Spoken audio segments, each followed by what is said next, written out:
All right, Jordan. It's time to turn the page finally to NC State and really kind of dive into the matchups between Clemson and NC State and how we see it from our perspective, right? And we're going to start off with the Clemson offense versus the NC State defense. Um, Clemson's offense coming off a huge day against App State, right? Over 700 yards of total offense. Cade had himself a day, 5 passing touchdowns, 2 rushing touchdowns. Setting records all over the place for first quarter points, first half points in Clemson history. So it was truly a special half of football for the offense as a first team goes. Then obviously transition to the second half. Chris Vizina comes in, a lot of the backups come in, and we start seeing that depth get some work. On the defensive side of the ball, they really started rotating guys in at the end of the first quarter, second quarter for sure, and kind of rotated a lot of depth pieces in. But the Clemson offense stacked up against this North Carolina State defense. Obviously, they run the 3-3-5 primarily. They do obviously do some other stuff as well, but primarily they're in that 3-3-5 defense. How do you think this Clemson offense is going to be able to stack up against that? What challenges do you think that creates for specifically the passing game? And how do you see Clemson and Garrett Riley going about attacking that style of defense?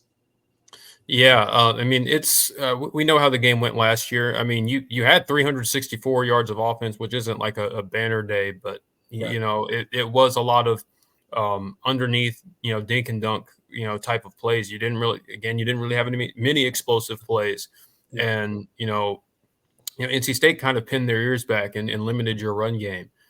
So it's going to be a really big test for Cade Klubnik as far as his development and from where he was last year. Obviously, I think you're in a better spot from a receiver standpoint and offensive line standpoint for that matter. So it's going to be a test. NC State's defense has consistently been one of the more stout units over the last few years. But this year, they've certainly shown some holes. I think the biggest thing is they're not quite as special as they were at linebacker over the last couple of years. I think they've really missed guys like Peyton Wilson, who's now in the NFL. You go back and watch that Tennessee game. Tennessee, it wasn't even Nico like bombing them over the top and hitting big plays. Tennessee just got whatever they wanted in the run game. They spread them out and ran the ball against light boxes. I think I think Clemson can take some pages out of that. Yeah. And so I do think this is going to be this does have an opportunity to be a big Phil Mafah day. If you are able to create those running lanes, it's going to be big. So I need this Clemson offensive line to play with the same intensity that they've played with the previous 2 games. Because I think the plays will be there. NC State, well, it is a 3-3-5, but they do like to show a lot of pressure. They play around a lot, sending different types of blitzes. So Clemson is going to have, I'm interested to see how Garrett Riley gets creative with kind of taking advantage of, their aggressiveness. And so, the game plan wise, I think, establishing the run first and foremost. But second, I think throwing where they aren't is a great strategy. And so in terms of when they blitz, that means there's a zone that's vacated. So identifying your hot routes, right, and so that's going to be big for Cade as well, because I think that's something that we haven't seen him have to he wasn't able to do it very successfully against Georgia, and he didn't really have to do it all that much against App State because they weren't getting a ton of pressure. But I think this NC State defensive line and front seven is still plenty good enough to present some challenges. So I think that's going to be all the more important. So I think this is a opportunity for a big Phil Mafah day. But Cade needs to hit his, hit the layups when they're there, and eventually, maybe NC State, has to, creep up and try to take away that run game, and you can hit explosive plays over the top. So, Yeah, absolutely. You're going to have to kind of pull them down a little bit and use right, that run game against them to have some of those guys start creeping up into the box instead of dropping 5 or dropping 7 people into coverage that they do at times. So the running game is obviously going to be key. You mentioned the offensive line. It always starts in the trenches with every single college football game, but it's very important for Clemson to get off to a hot start and be able to run the ball at will against this NC State team. And one of the interesting things that I think you mentioned is Klubnik really didn't get pressured at all versus App State. He kind of sat back there with a pretty clean pocket all day and kind of picked apart that defense. This NC State defense isn't going to sit back and let him do that. They will bring the pressure. They will try to speed him up at times, I think, and try to get him off of schedule and try to get him uncomfortable and second guessing what he's seeing, mix up their coverages, try to bait him into throwing balls that he shouldn't throw. So Cade's going to have to be smart in this game and really, trust his eyes, trust what he's seeing, not take the bait, and push the ball down the field when they give him the opportunity. But this could be a big Phil Maffa day. This could be a big running the ball day, especially early, trying to open up that defense and get a little bit more room to work in the passing game. But I don't want to see Clemson abandon the passing game at all. You still want to see them work it in there on the perimeter, across the middle, try to loosen those guys up along with Phil Maffa in the running game. So a lot of differences that Clemson will encounter, different challenges, obviously the step up in competition. But just from a schematic standpoint, I think it's going to be a bigger challenge for this Clemson offense. And we'll see how they kind of transition after that huge explosive week. I know everybody in that room is probably feeling super confident. Cade probably feeling the most confident at that point, and that's where you want your quarterback. But go in there, take care of the ball, make smart decisions, don't force anything. Keep being that game manager that you were talking about. That doesn't mean you're a bad quarterback. That means you're playing within the system and getting rid of those hero ball plays that turn into catastrophic turnovers so many times for Clemson last season. So that's kind of my take on Clemson's offense and really what they need to do. Obviously, it's going to start on the line of scrimmage, Phil Maffa, and establishing that running game first and foremost. absolutely. And again, I do want to say, like, I think the opportunities will be there. I mean, NC State, through just watching them through these 3 games, I mean, offensively, we'll talk about their offense, but Mm-hmm. offensively they haven't been good. It's been Right. very, very clear. But and defensively, they have not been nearly as as solid as they've been in previous years. So I think there's going to be opportunities to Yeah. create plays in the passing game. I mentioned Tennessee, but even Western Carolina and Louisiana Tech had success against that defense, and Right. it's they're one of the worst. They're one of the worst teams in the Power Four in terms of yards per play differential. Mm-hmm. So I believe they're 94th in the country defensively and like 110th offensively. Yeah. So they have, again, they have not been very impressive so far, but I do expect. I do think they have some really talented players, and they're still trying to kind of figure themselves out. So it would not surprise me if they came out, with a spirited effort. So, but again, I do think that there will be plays to be had against this NC State defense, and I think you're in a much better spot than you were last year offensively, and I don't think they're in nearly as good of a spot defensively as they were. So, Yeah, obviously a pipe dream thinking that NC State's going to come out there flat. Dave Doran and Dabo Sweeney, there's no love lost there between those 2 coaches. There's no love lost between the 2 fan bases. So obviously this is a game that NC State wants badly. Even though they've beaten Clemson 2 out of the last 3 years, Dave Doran has never won in Death Valley. And that's a feather that he wants in his cap before he hangs it up at North Carolina State. That would be an epic win for him and his career. So definitely they're going to come out there with a spirited effort. They're going to come out there ready to play, and Clemson's going to have to, like I said, I want to see Clemson stay aggressive on offense.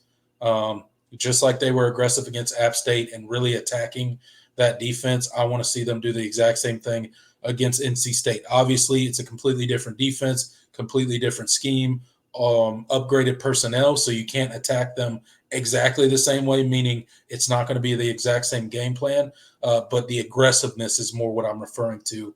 I want to see that aggressiveness from play one all the way through until the clock's hit zero in the fourth quarter. All right, Jordan, let's go ahead and turn the page to the Clemson defense versus this NC State offense. Now, as you kind of mentioned a little bit earlier, this NC State offense has not been great this season. They've struggled against literally every opponent they've played so far. The one Power 5 opponent that they played in Tennessee, absolutely, they couldn't do anything on offense. Western Carolina gave them fits. La Tech gave them fits as well. Their offense has looked painful so far this season, has looked much like Clemson's offense has looked the past 3 seasons. Just nothing looks easy for them. Everything's difficult. Nothing really flows. They haven't really been able to establish any sort of rhythm this year. Grayson McCall, as much success as he had at Coastal Carolina, that has not translated at NC State. And again, if you're an NC State fan, I'm sure they are like banging their head into the wall at this point because they get transfer quarterback after transfer quarterback, and none of them seem to pan out once they come to NC State for whatever reason. Not blaming that on NC State at all, but that's just the history of NC State and their transfer quarterbacks as of recent. But they will be starting a freshman QB against the Clemson Tigers on Saturday. They got some skill players banged up, including Concepcion. He's banged up a little bit. I'm sure he's going to play. But again, I don't think he's 100%. They got a couple other guys banged up as well. Now, the one thing I think that the freshman QB that they will be bringing in does give them is, he moves pretty well. He can move around. He can do some things with his legs. So maybe that lends to a little bit more success for them, especially when plays start to break down. If Clemson's defense kind of loses contain, they rush up the field too far. They don't keep disciplined and contained when they're rushing the quarterback. That can turn into some very frustrating conversions on probably third down and so on and so forth for this NC State offense versus this Clemson defense. But again, they got the running back transferred in from Duke. He hasn't had a ton of success this season behind that offensive line. They're not going to have very much success, I would assume, against this Clemson defensive line. Pretty stingy defensive line when it comes to the run game. We all know our defensive tackles are just stout in the running game, and we've done really well defending that so far this season outside of the second half of that Georgia game where they broke a couple big runs on us. But outside of those, pretty good job as far as run defense so far this year. So I'm excited to see how this Clemson defense stacks up. What are your thoughts on this NC State offense and how they kind of match up against this Clemson defense? Yeah, I mean, through 2 games, I don't think we've gotten the full picture. I mean, we've talked about how the offense was really kind of a tale of 2 games. But defensively, I don't think we have a full picture of this group yet either, because Georgia played really well for a half. Things kind of the dam kind of broke in that second half. You weren't able to generate anything offensively, and then against App State, I mean, I thought you played well defensively, but at least in the first quarter, and really, just the second quarter was kind of rough. But you played solid, defensively. You played a lot of guys, so it's not really, you weren't really able to tell much. This is your first, game against a Power 5 opponent. We're going to kind of see what this defense is against the middle, and not just you're playing Georgia or you're playing App State. Although one might argue that App State might be better than this NC State team. We'll see. Um, so I do think with the struggles that NC State has had on offense, I want this defense to look the part. They haven't. NC State is, like you said, they've not been able to run the ball really effectively at all in any of their games. Yep. Jordan Waters is a talented back, but can't really do much if your offensive line can't block. And quite frankly, I don't think Grayson McCall was very good. No. And he has not been a good quarterback, and I do think he's been honestly a hindrance. Like you can say, oh, they have some limitations on the offensive line and all that, but I think Grayson McCall was flat out bad. Just looked really lost out there. Could not read zone at all. So I really think that while you're starting a true freshman at quarterback, I think there are some things that he'll be able to do better than Grayson did by a lot, and that's what makes this so interesting. CJ Bailey is a talented player. He was a blue chip prospect. I think he went to Chaminade Madonna, I want to say. Yeah, because he was the quarterback for Jeremiah Smith, who's at Ohio State. Yep. So he has talent. He's a good quarterback. But again, I think defensively, I want you to look the part and take advantage of the fact that you're playing a true freshman quarterback. Right. Get pressure. See what he looks like. When there's guys in his face and he's having to throw under pressure. If he beats you over the top and he looks good, then so be it. But I think this is a good opportunity for this defense to really get after it, because that's something we haven't really seen a bunch of through 2 games. It's been have not been a blitz heavy a super blitz heavy team, and you haven't generated a ton of sacks this year, so this would be a good opportunity to rack that up a little bit. But I do think that the X factor for this NC State team is definitely their pass catchers. You mentioned Casey Concepcion, who's been rumored to be dealing with an injury. I've heard some people say that he won't play. I've heard very differing opinions on that. So he's gonna play. I don't know, man. It's with. We'll talk about the line movement, but the line movement has been kind of interesting to watch. Clemson opened up as a like a 16 and a half point and it's up to 20 and a half. Yeah, like that's a huge shift. They can't all just be because Grayson McCall is not playing, especially since I think Grayson McCall hasn't even played that well. Grayson McCall wasn't good. If I'm being honest, I think the freshman coming in and getting his first start actually plays better for NC State than it does for Clemson. Like I think I do too, actually. Good thing, because Grayson McCall's been, frankly, let's just be honest, he's been terrible through 3 weeks. So why not? I know it's because of injury. They didn't bench Grayson McCall and bring in the freshman. I know it's because of injury, but again, I think this is a good thing for NC State. And I think it's going to challenge the Clemson defense a lot more than if Grayson McCall was healthy and in there. Right. Because I think Grayson McCall was a pretty easy scout for the teams that he was playing. He was not able to operate that offense and get them going. The only touchdown they scored against Tennessee was on a pick six. They could do nothing. Yeah. And so I think this might work a little bit better in NC State's favor than what it seems like on paper, just because now there's an unknown. You don't really know. CJ Bailey came in that second half against Louisiana Tech and played pretty well, but you don't know exactly what you're going to get out of him. With a full week of game planning, knowing he's going to be the starter. Right. So. I think there's going to be it's going to be interesting to see how he comes out and plays. But again, I think the X factor is these receivers. Yes. Casey Concepcion, Noah Rogers, obviously DJ Collins coming back. That's right. Making his return to the Valley, the former Tiger. He's been a a decent weapon for them. And so and then their tight end Jolie. I don't know. I think it might be Jolie. He's the guy they're really, really high on. He's played well in spots, hasn't played well in others.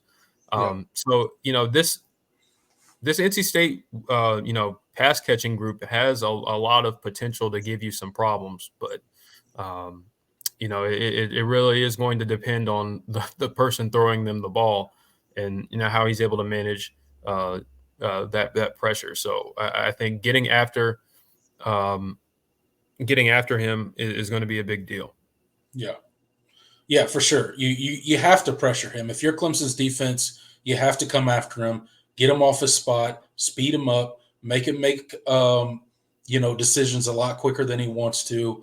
Disguise coverages, show him one thing pre-snap, change it to another thing post-snap. So just doing that, take advantage, like you said, of the fact that they're starting a true freshman quarterback, and really go out there and try to confuse him and speed him up and get that pressure going.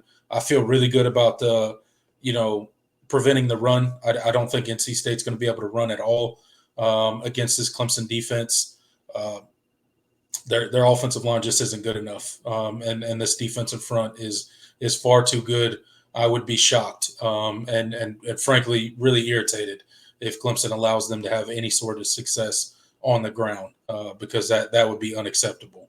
Now, I think maybe some scrambling and things like that. I could see Bailey getting outside of the pocket and doing things like that off script. But a traditional run game, I don't see an avenue there for NC State. But like you said, it starts with their skill players. How healthy is Concepcion? They said they got a couple other guys banged up. How healthy are they?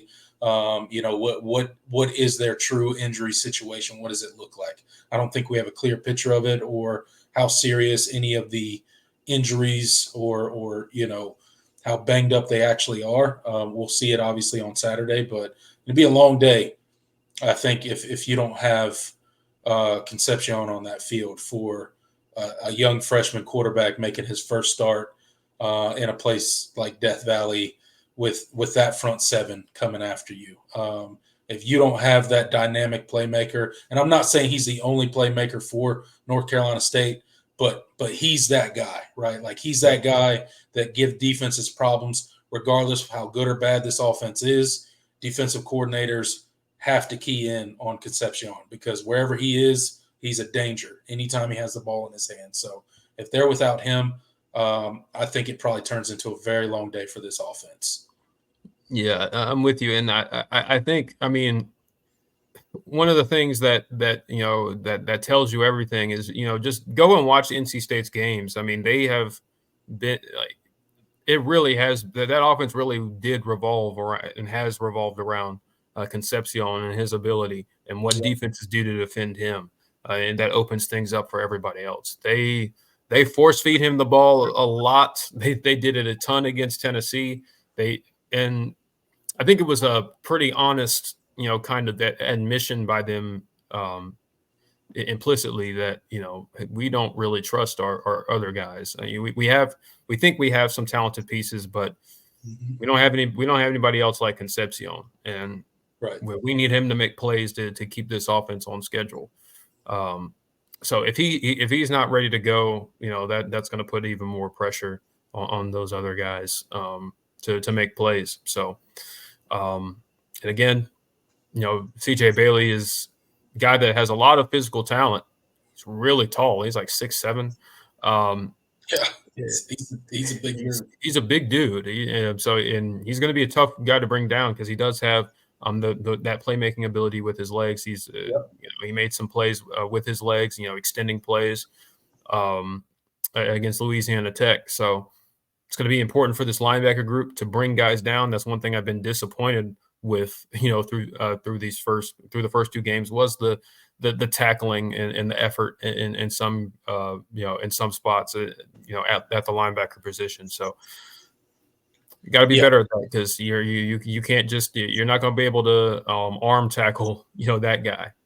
So it's going to be it's going to present some challenges because, there's not a lot of tape on him, but I do think that, this is a good, I do think things set up pretty well for Clemson defensively, Mhm. as long as you take advantage of it.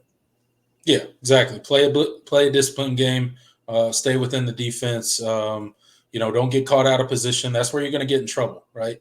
When you get caught out of position, if the defensive line lets Bailey go out there and keep breaking contain and keep chewing up yards with his legs, that's how it becomes kind of a frustrating performance for our defense, right? That's the only real avenue I see for North Carolina State being able to sustain drives is on the legs of Bailey and escaping the pocket and Clemson's defense not being disciplined in that way of containing him and keeping him inside and making him beat you with his arm. Like you said before, if he beats you over the top with his arm, hey, so be it.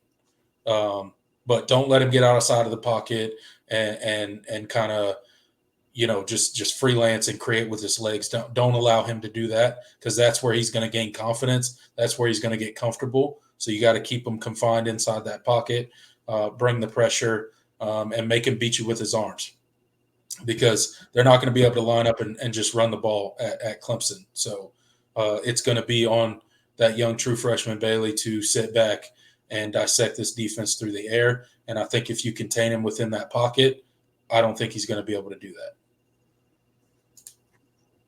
I'm with you. All right, you want to add anything about the NC State Clemson matchup before we move on? Well, we don't need to spend a ton of time on special teams, but obviously don't lose. I think in a game like this, you don't want special teams to lose you the game because I do think things played pretty well in your favor on both sides of the ball. On both sides of the ball, I think. So I do think that just being solid there should be enough. I do want to see a better game from Aiden Swanson. He has not been tremendous. He's not having the year he did last year as far as punting is concerned. So need to develop consistency there. And Nolan Hooser, hasn't missed an extra point or a field goal. Knock on wood. So let's keep that up. Even though it got a little hairy on that his one attempt last week. It was a close one, but he's still batting 1,000 out there, so keep it up for him. And I agree with your sentiments on Swanson. He's got to become much more consistent with. I mean, barely hitting the ball 40 yards, that ain't going to do it, man. You gotta do a little bit better and help out the defense with flipping the field and pinning some teams back a little bit deeper than he has been doing. But we saw him do it all last season. He was very consistent last season. So, let's just hope that he's working through some early season stuff and he'll get it turned around. Absolutely. And if Concepcion does play, contain him in the return game. Don't let him be don't let him be it because he really is a dynamic football player in that aspect too. So just don't kick it to him. That's the best thing. Just kick it the other way. Robert Gunn, just kick. Yeah, just kick it out of the end zone. Don't kick it to him. Yeah, don't even give him a chance because he is that dynamic guy that'll bust a game wide open in a second and completely flip the momentum. So just don't kick it to him.